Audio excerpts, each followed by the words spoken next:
తెలంగాణ ప్రజలందరికీ జై భీమ్.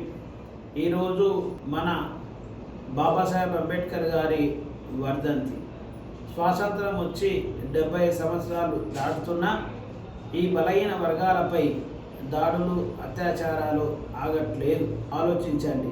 మాన్యవర్ కాంచీరామ్ గారు చెప్పినట్టు పాలిత కులాలపైన మాత్రమే దాడులు, అత్యాచారాలు జరుగుతాయి.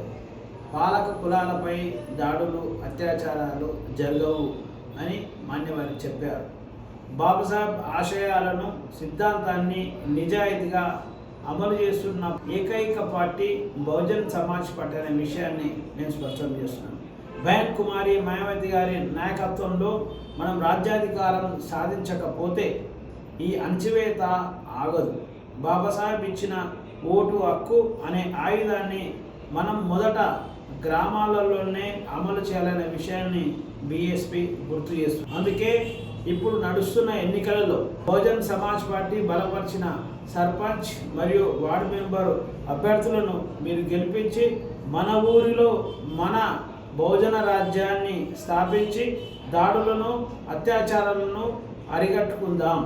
జై భీమ్, జై భారత్.